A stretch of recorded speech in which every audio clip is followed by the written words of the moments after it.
Capítulo 14. Paciência. Os próximos capítulos trarão um assunto complexo, que é o final dos tempos. Antes de adentrarmos o assunto, é importante entender a paciência necessária. Um cristão deve buscar conhecimento para exercer uma fé madura. Deus é bom e justo de uma forma perfeita, e não exige nada além do que todos possam oferecer. Assim, o conhecimento essencial a um cristão é simples. Obedecer requer muito mais fé e vontade do que inteligência ou habilidade, mas é claro que não devemos nos contentar com o mínimo. A Bíblia é nossa fonte segura e confiável de informações. Devemos consultá-la diretamente sempre. Isso não diminui a importância de existir indivíduos preparados para exercer a liderança, ensinando, aconselhando, corrigindo, exortando.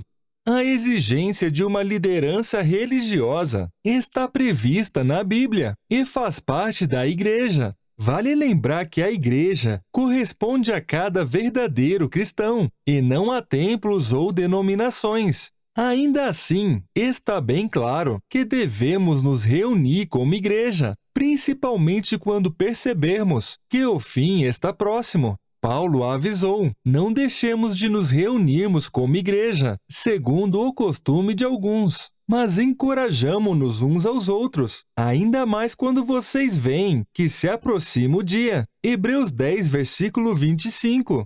Infelizmente, a mesma Bíblia, que indica o estabelecimento de lideranças, também aponta que existem enganadores. Fomos avisados, portanto, que todos nos considerem como servos de Cristo e encarregados dos mistérios de Deus. Tenha cuidado para que ninguém os escravize a filosofias vãs e enganadoras, que se fundamentam nas tradições humanas e nos princípios elementares deste mundo, e não em Cristo. Colossenses 2, versículo 8. Todo cristão que sabe ler deve ler a Bíblia para evitar enganos e doutrinações humanas. Temos que ter paciência ao enfrentar os enganadores. Além disso, também é necessário paciência, até mesmo com os líderes que são sinceros na fé, pois estes também erram frente aos seus ministérios.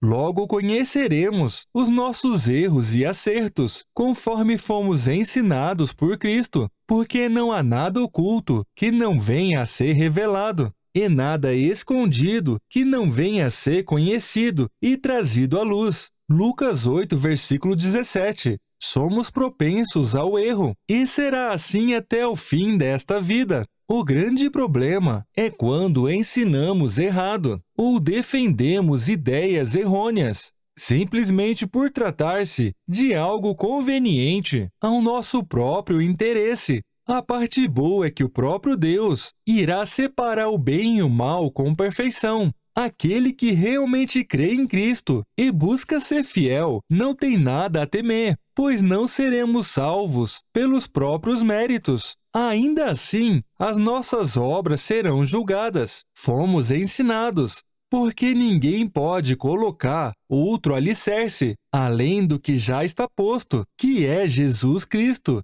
Se alguém constrói sobre esse alicerce usando ouro, prata, pedras preciosas, madeira, feno ou palha, sua obra será mostrada, porque o dia a trará a luz, pois será revelada pelo fogo que provará a qualidade da obra de cada um. Se o que alguém construiu permanecer, esse receberá a recompensa. Se o que alguém construiu se queimar, esse sofrerá prejuízo. Contudo, será salvo como alguém que escapa através do fogo. Vocês não sabem que são o santuário de Deus e que o Espírito de Deus habita em vocês? Se alguém destruir o santuário de Deus, Deus o destruirá, pois o santuário de Deus, que é vocês, é sagrado. 1 Coríntios 3, versículo 11 a 17. Jesus é o alicerce. Isso não pode ser mudado ou deformado. Qualquer um que tente trocar ou deformar a base dos ensinamentos de Deus terá que responder por isso. Em cima deste alicerce, existe uma constante construção, pois a sociedade muda, o conhecimento muda, as situações mudam, e a palavra é uma fonte inesgotável de conhecimento para todas as gerações. Um bom exemplo quanto à tecnologia. Acaso estamos quebrando algum princípio bíblico ao utilizá-la dentro das igrejas? Há quem pense que sim, opondo-se até mesmo ao uso de instrumentos musicais. Já a maior parte dos líderes religiosos consideram que não. Mesmo se um dia for revelado que os líderes modernos erraram ao inserir tecnologia nos encontros da igreja, não creio que pode haver um grande prejuízo por esse motivo. É claro que para tudo existe limite. O uso da tecnologia pode desencadear outros erros mais graves, claramente condenados na Bíblia. O julgamento permanece sendo do Senhor, apesar de também devermos ficar atentos e escolhermos até que ponto participaremos dessas modernizações. Nesse quesito, um bom exemplo é o mundo gospel, onde inegavelmente existe muita coisa errada acontecendo. Uma delas é a idolatria. Ser reconhecido não significa um verdadeiro mérito para ninguém, nem mesmo dentro das igrejas. Preciso continuar repetindo incansavelmente. A salvação não se refere ao merecimento, até porque nenhum de nós é bom o suficiente para merecê-la. Só podemos receber recompensas pelas obras porque, antes disso acontecer, seremos justificados pela graça oferecida através de Cristo. Pense da seguinte forma: se acaso cometermos um crime e formos presos, nossas boas ações serviriam para anular o erro frente ao tribunal humano? É claro que não, pois o julgamento ocorre devido ao erro e não pelos acertos. Da mesma forma, perante Deus, nossos acertos não apagam os erros, mas encontramos o pleno perdão através de Cristo. Depois do pleno perdão, aí sim é possível existir um julgamento relativo a nossas obras. Mas agora já não se trata de condenação, e sim de premiação. Quanto a manter os alicerces fundamentais, Paulo nos deu uma direção simples e efetiva. Ele disse: aprendam isto, não ultrapassem o que está escrito. 1 Coríntios 4, versículo 6. É simples assim, mas nós gostamos de complicar e facilmente mergulhamos em doutrinas meramente humanas. Sabemos que somos pecadores e que não temos o conhecimento completo durante essa vida. Frente a esse fato, o apóstolo Paulo deu um precioso presente a todo cristão quando explicou: pois em parte conhecemos e em parte profetizamos. Quando, porém, vier o que é perfeito, o que é imperfeito desaparecerá. Quando eu era menino, falava como menino, pensava como menino e raciocinava como menino. Quando me tornei homem, deixei para trás as coisas de menino. Agora, pois, vemos apenas um reflexo obscuro, como em espelho, mas então veremos face a face. Agora conheço em parte, então conhecerei plenamente, da mesma forma como sou plenamente conhecido. Assim, permanece agora estes três: a fé, a esperança e o amor. O maior deles, porém, é o amor. 1 Coríntios 13, versículo 9 a 13. Até aqui, já vimos que existe um único alicerce sobre o qual devemos edificar. Também vimos que mesmo pessoas sinceras não estão isentas de erros, pois o nosso conhecimento não é pleno, como Paulo evidenciou. Assim, mesmo que o conhecimento essencial seja de fácil entendimento, existirá pontos onde haverá discordância entre cristãos. Na hora certa, todos nós conheceremos a verdade completa, e nesse momento, toda a divergência será aniquilada. Até lá, resta-nos sermos pacientes, agindo com bom senso. Nos cabe, então, prestar muita atenção às orientações dadas por Paulo. Ele disse: Exortem-se e edifiquem-se uns aos outros, como de fato vocês estão fazendo. Agora lhes pedimos, irmãos, que tenham consideração para com os que se esforçam no trabalho entre vocês, que os lideram no Senhor e os aconselham. Tenham-nos na mais alta estima, com amor, por causa do trabalho deles. Vivam em paz um com os outros. Exortamos vocês, irmãos, a que advirtam os ociosos, conforte os desanimados, auxiliem os fracos, sejam pacientes para com todos. Tenham cuidado para que ninguém retribua o mal com o mal, mas sejam sempre bondosos, uns para com os outros e para com todos. Alegrem-se sempre, orem continuamente, deem graças em todas as circunstâncias, pois essa é a vontade de Deus para vocês em Cristo Jesus. Não apaguem o Espírito. Tessalonicenses 5, versículo 11 a 19. Agora, depois de revigorarmos a nossa paciência, já estamos prontos para avançarmos. Cabe ainda reforçar que as profecias sobre o fim foram construídas para serem plenamente compreendidas apenas no momento definido por Deus. Isso significa que esse estudo requer uma dose extra de paciência e bom senso, uns com os outros. A escatologia, correspondente ao estudo sobre o fim dos tempos, é possivelmente a área da teologia cristã em que existe uma maior variabilidade de interpretações. Então, quando lê ou ouvir sobre o assunto, não se apresse em achar que encontrou a verdade. Diversas interpretações, que à primeira vista são impactantes e parecem perfeitas, podem, entretanto, apresentar falhas perigosas quando verdadeiramente nos debruçamos sobre a Bíblia. Tentando não me desviar da proposta do livro, que é refletir sobre o comunismo, o capitalismo e o fim dos tempos, vou seguir tratando do fim dentro de um limite que me proporcione paz. Em alguns momentos, vou apresentar mais de um ponto de vista existente. Não faço isso porque quero me omitir, mas porque quero focar em pontos importantes para que o livro cumpra o seu propósito. Ou seja, buscarei focar em pontos de convergência, ao invés de gerar uma extensa análise sobre as divergências. Não tenho a menor pretensão de estar certo em tudo, mas mantenho a certeza de que me dediquei, com a máxima sinceridade, a permanecer coerente com a palavra de Deus.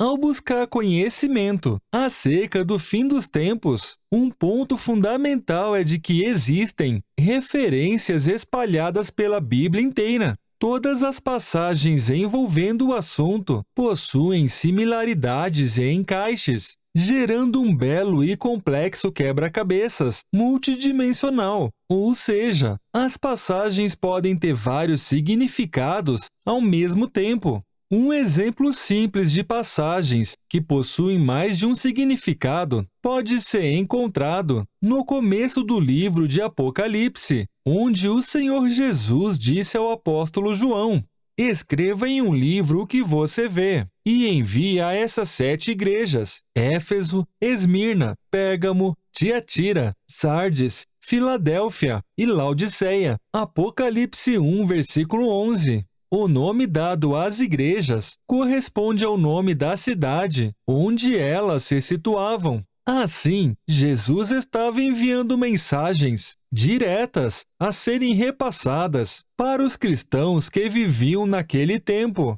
Mas também é evidente a existência de um sentido profético destinada à igreja através do tempo. Ou seja, a primeira carta foi destinada ao modelo de igreja predominante logo após a morte e ressurreição de Cristo. Já a 7ª carta foi destinada a um modelo de igreja predominante nos tempos do fim. Podemos presumir que, em todos os tempos, podem existir igrejas com características similares às 7 igrejas mencionadas por Cristo. No entanto, a cada período histórico, um dos modelos parece prevalecer. Existem estudiosos que chegam a apontar o provável período em que a característica de cada uma das igrejas predominou. Não ouso mencionar estas datas, pois não tenho convicção acerca delas, mas compartilho com muitos a opinião de que estamos vivendo nos tempos em que predomina o modelo da última igreja, ou seja, creio que vivemos no tempo de Laodiceia. As 7 cartas seguem um padrão e costumam possuir elogios e reprimendas, mas algumas igrejas saíram do padrão.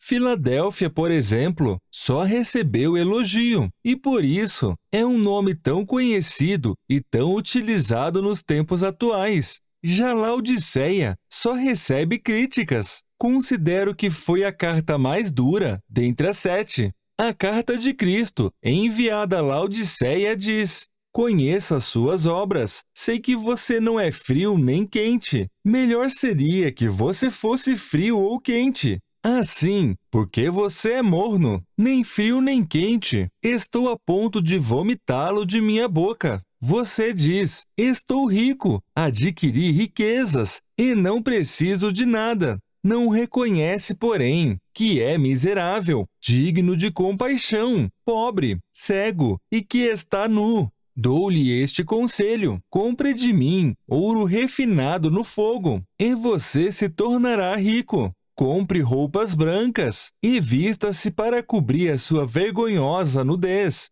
E compre colírio para ungir os seus olhos e poder enxergar.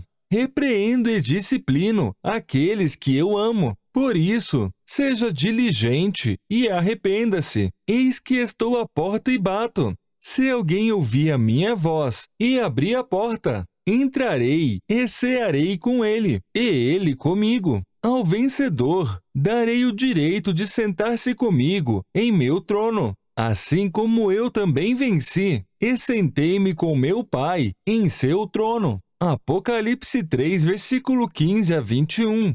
Ao pensar-se na igreja existente na cidade de Laodiceia, nos tempos em que João teve a visão, a mensagem é clara. Cada detalhe da carta possui significados profundos. Vejamos alguns dos significados. Trata-se de uma cidade rica, mas Jesus a apontou como sendo miserável espiritualmente. Os estudiosos indicam que a cidade era conhecida por ter uma escola de medicina muito conceituada, que utilizava as águas termais existentes na região para produzir colírio. Jesus usou isso para dizer que, espiritualmente, eles eram cegos e mornos, a ponto de dar ânsia de vômito. Eles também produziam tecido de alto valor, mas espiritualmente estavam nus. Apesar de tudo isso, Jesus ainda evidencia que ama essa igreja e a chama para o arrependimento. Quanto à palavra profética, provavelmente destinada ao nosso tempo, um possível significado já começa com o nome da cidade, pois historiadores apontam que Laodiceia, em seu sentido original, significa justiça do povo, remetendo a julgamento popular. Talvez essa seja uma das maiores marcas do povo do nosso tempo, inclusive dentro das igrejas. Muitos são ágeis em julgar tudo e todos, mesmo sobre assuntos dos quais não possuem nenhum conhecimento. Quando Jesus menciona, você diz: estou rico, adquiri riquezas e não preciso de nada. Não consigo deixar de pensar no que está acontecendo nos Estados Unidos e principalmente na Europa, onde a população adquiriu riquezas e aparente estabilidade, mas muitos começaram a abandonar a fé. Até que ponto a sensação de autossuficiência está envolvida nisso? Frente a essa situação, a resposta de Jesus foi dura. Não reconhece, porém, que é miserável, digno de compaixão, pobre, cego e que está nu. Pesado, não é mesmo? Sem dúvida vivemos em um tempo de mornidão espiritual. Ironicamente, vivemos em um momento em que a emoção parece incendiar as igrejas, mas não queremos mais servir, e sim sermos servidos. Não queremos conhecer e pregar a verdade, mas sermos reconfortados em cultos focados em nossas necessidades carnais. Temos muita informação, muita tecnologia. Muitos cristãos possuem currículos cheios de títulos acadêmicos, indicando muitas horas de estudos. Mesmo assim, uma grande parte desses privilegiados nem ao menos se deu ao trabalho de ler a Bíblia uma única vez. O grande problema não é a escassez de capacidade ou de acesso ao conhecimento, e sim a escassez de interesse. Frente à sedutora modernidade, Deus não é o primeiro, mas o último na lista de prioridades de muitos cristãos.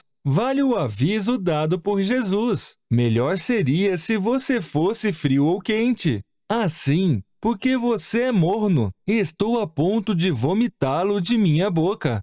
Perceba, cada detalhe existente nas cartas possui sentido profundo. O número 7, por exemplo, é um número que se repete em relatos importantes da Bíblia. É facilmente perceptível que o 7 está correlacionado à perfeição, plenitude ou completude. Um exemplo conhecido por todos: Deus criou o mundo em 7 dias. No caso das 7 cartas às igrejas, da mesma forma, temos nelas uma completude. Se estamos na 7ª igreja, isso significa que estamos, literalmente, perto do fim. A grande questão é o quão perto estamos. É interessante ter em mente que uma profecia pode se cumprir várias vezes. Isso pode ser explicado com os dizeres: o que é, já foi, e o que será também já foi. Deus fará vir outra vez o que já passou. Eclesiastes 3, versículo 15. A humanidade está evoluindo em muitos aspectos, mas basta estudar a história para podermos compreender que também estamos nos repetindo. Isso seguirá acontecendo até que Cristo retorne e cumpra todas as profecias definitivamente. Um bom exemplo de repetição, que já serve de introdução ao tema fim dos tempos, pode ser visto na história de Israel. Enquanto o povo ainda estava no deserto, antes de chegar à terra prometida, Deus fez uma aliança com eles, prometendo bênçãos se fossem fiéis, mas também avisou sobre as consequências da infidelidade. Dentre as consequências, o Senhor declarou: vocês serão desarraigados da terra em que estão entrando para dela tomar posse. Então o Senhor os espalhará pelas nações, de um lado a outro da terra. Deuteronômio 28, versículos 63 e 64. Apesar da consequência da desobediência ser dura, Deus é bom e manteve uma porta aberta ao declarar: quando todas as bênçãos e maldições que coloquei diante de vocês lhes sobrevierem, e elas os atingirem, onde quer que o Senhor, o seu Deus, os dispersar entre as nações, e quando vocês e seus filhos voltarem para o Senhor, para o seu Deus, e lhe obedecerem de todo o coração e de toda a alma, de acordo com tudo que lhes ordeno, então o Senhor, o seu Deus, lhes trará restauração e terá compaixão de vocês, e os reunirá novamente de todas as nações, para onde os tiver espalhado, mesmo que tenham sido levados para a terra mais distante debaixo do céu. De lá o Senhor, o seu Deus, os reunirá e os trará de volta. Deuteronômio 30, versículo 1 a 4. Podemos ver a perfeição da Bíblia e de suas profecias diante da história de Israel. Os relatos demonstram claramente a corrupção do povo e o quão Deus os chamou ao arrependimento por meio dos profetas. O Senhor deu muitas chances, mas não adiantou. A corrupção seguiu desenfreada. Então o castigo prometido aconteceu. O profeta Jeremias avisou: Durante 23 anos, a palavra do Senhor tem vindo a mim, desde o 13º ano de Josias, filho de Amon, rei de Judá, até o dia de hoje. E eu tenho anunciado a vocês, dia após dia, mas vocês não me deram ouvidos. Embora o Senhor tenha enviado a vocês, os seus servos, os profetas, dia após dia, vocês não os ouviram, nem lhe deram atenção. Jeremias 25, versículo 3 a 4. Deus declarou pelo profeta Jeremias: darei fim às vozes de júbilo e alegria, às vozes do noivo e da noiva, ao som do moinho e à luz das candeias. Toda essa terra se tornará uma ruína desolada, e essas nações estarão sujeitas ao rei de Babilônia durante 70 anos. Jeremias 25, versículo 10 a 11.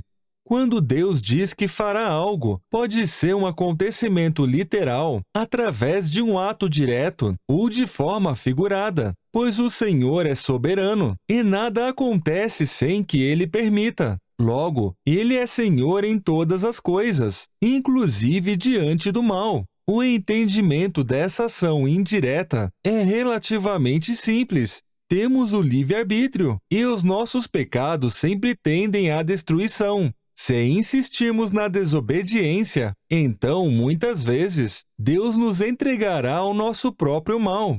O Senhor permite o mal para que o ciclo desse mundo possa seguir, mas sabemos que isso não durará muito. Conforme profetizado, a Babilônia, comandada pelo rei Nabucodonosor, massacrou os judeus e levou os sobreviventes como escravos. Qualquer um que estudar a história de Israel com sinceridade necessita reconhecer que o retorno do povo judeu para suas terras era praticamente impossível depois da destruição causada por Nabucodonosor. Mas isso aconteceu, pois, após Babilônia ser dominada pelo Império Medo-Persa, Deus tocou o coração do rei Ciro, que declarou: assim diz Ciro, rei da Pérsia: o Senhor, o Deus dos céus, deu-me todos os reinos da terra e designou-me para construir um templo para ele em Jerusalém, de Judá. Qualquer do seu povo que esteja entre vocês, que o seu Deus esteja com ele, e que vá a Jerusalém de Judá, reconstruir o templo do Senhor, o Deus de Israel, o Deus que em Jerusalém tem sua morada. E que todo sobrevivente, seja qual for o lugar em que esteja vivendo, receba dos que ali vivem, em prata, ouro, bens e animais, e ofertas voluntárias para o templo do Deus em Jerusalém. Esdras 1, versículo 2 a 4. Qual a possibilidade de acontecer uma ação tão nobre como a do rei Ciro, em tempos que eram tão brutos? Para um cristão, a resposta é simples. Tanto a destruição, como também o retorno do povo judeu à sua própria terra, 70 anos depois, já estava profetizado. Quanto ao mundo, segue criando devaneios para tentar explicar o inexplicável. Existe um detalhe muito importante em Deuteronômios. No momento da formação da aliança com Israel, Deus tinha prometido que reuniria o povo novamente se eles mostrassem arrependimento. Só que os judeus não se arrependeram, e mesmo assim, o Senhor decidiu ampará-los. Ezequiel profetizou dizendo: assim diz o soberano Senhor, não é por causa de vocês, ó nação de Israel, que vou fazer essas coisas, mas por causa do meu santo nome, o qual vocês profanaram entre as nações para onde foram. Mostrarei a santidade do meu santo nome, o qual foi profanado entre as nações, o nome que vocês profanaram no meio delas.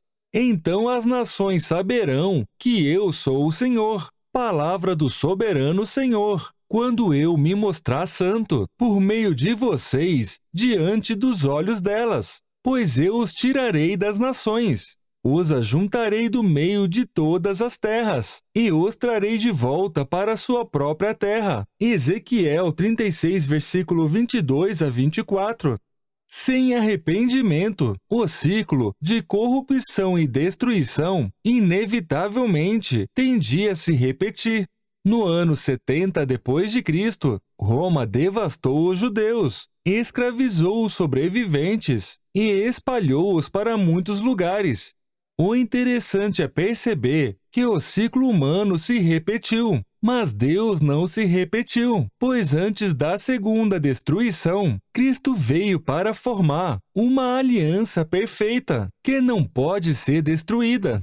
Falo mais sobre essa aliança no livro Descanse em Deus e Lute. Então, não é conveniente repetir. Infelizmente, uma grande parcela dos judeus não desejava arrependimento e não reconheceram Cristo, que os avisou: Jerusalém, Jerusalém, você que mata os profetas e apedreja os que lhes são enviados. Quantas vezes eu quis reunir os seus filhos, como a galinha reúne os seus pintinhos, debaixo de suas asas, mas vocês não quiseram. Eis que a casa de vocês ficará deserta. Eu lhes digo que vocês não me verão mais, até que digam: bendito o que vem em nome do Senhor. Lucas 13, versículo 34 e 35. Os judeus foram espalhados pelo mundo. Quando parecia que tinham alcançado certa estabilidade, um novo sofrimento os afligiu, por meio de Hitler, bem como de outros líderes de outras nações.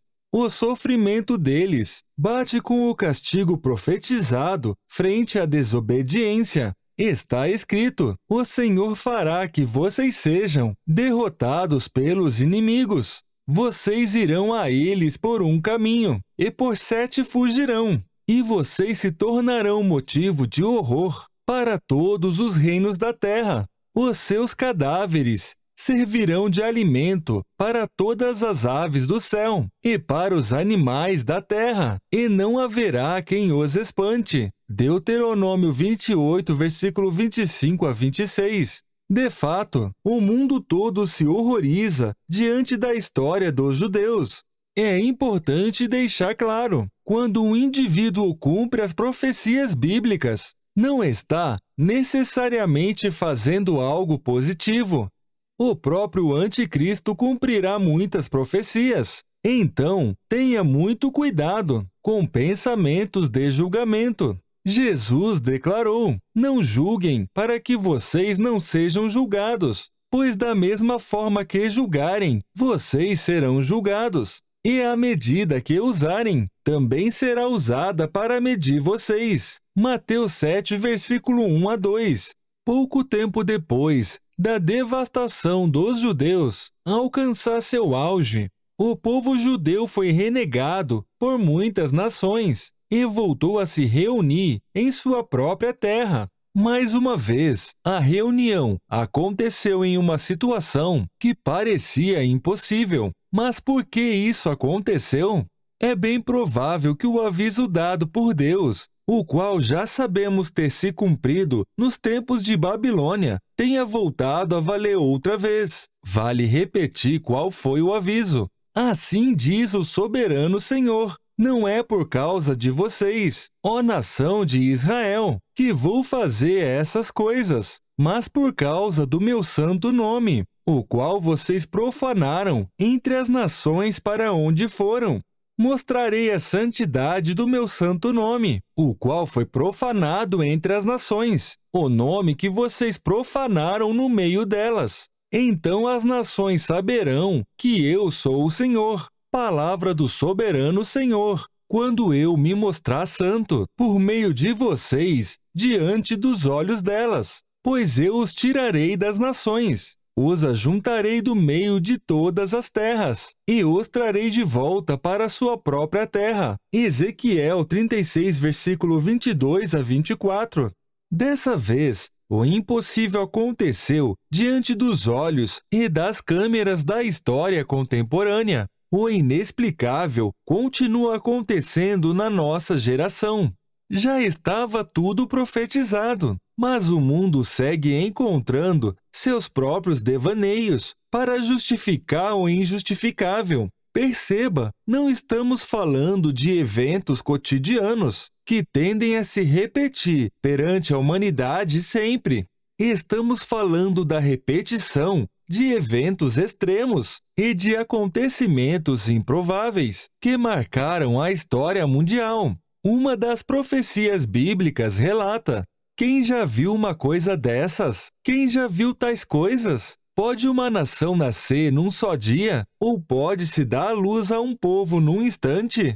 Pois Sião ainda estava em trabalho de parto, e deu à luz seus filhos. Isaías 66, versículo 8. Há quem pense que a profecia se cumpriu em 14/5 de 1948, o dia em que Israel renasceu ao ser reconhecido como Estado. Pode até ser verdade, mas isso não desfaz uma grande probabilidade de que essa profecia esteja apontando para a volta de Cristo, quando ocorrerá o seu cumprimento perfeito. As nações ao redor da Terra Prometida ficaram furiosas e tentaram impedir o renascimento de Israel. Na perspectiva humana, existiu uma grande chance de todo o povo judeu ser aniquilado. A intenção da guerra que se seguiu foi declaradamente essa, mas ninguém conseguiu vencê-los. O ciclo profético não terminou. Se sabemos que Cristo é o caminho do arrependimento, então, frente à luz da Bíblia, sabemos que ainda não houve o arrependimento da nação de Israel, pois poucos judeus em Israel creem em Jesus. Não se trata de julgar os indivíduos, pois o julgamento pertence ao Senhor. Mas o caminho para a salvação da nação foi dado e as consequências da desobediência são claras.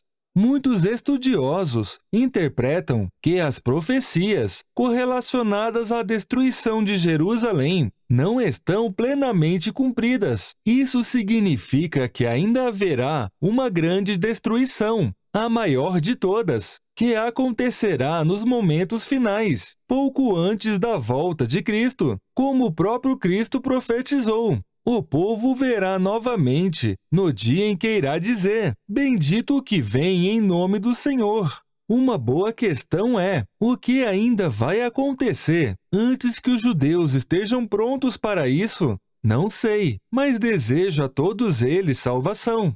A última reunião do povo de Deus está descrita com perfeição. Então se verá o Filho do Homem vindo nas nuvens com grande poder e glória. E ele enviará os seus anjos e reunirá os seus eleitos dos quatro ventos, dos confins da terra até os confins do céu. Marcos 13, versículo 26 e 27. Perceba, desta vez existirá algo muito diferente. A reunião não será mais de uma descendência carnal, mas sim da descendência espiritual, e nenhum dos eleitos ficará para trás. Explicarei isso melhor nos próximos capítulos. Cabe agora avisar, é somente nesse dia que se cumprirá todas as profecias de reconciliação e retorno. É somente após isso que a paz será verdadeiramente estabelecida em um reino que durará para sempre. Concluo que Deus é paciente com as nossas falhas. A humanidade repete os mesmos erros. E então, as profecias também se repetem. Por isso, precisamos de muita cautela ao analisá-las. Vale lembrar que estamos nos repetindo, mas Deus não se repete, de forma que algo novo está por vir. Trata-se da volta de Cristo, que encerrará definitivamente uma grande parte das profecias contidas na Bíblia. Uma nação eleita será formada em um único dia. Até lá, nos resta manter a perseverança, a paciência e a fé.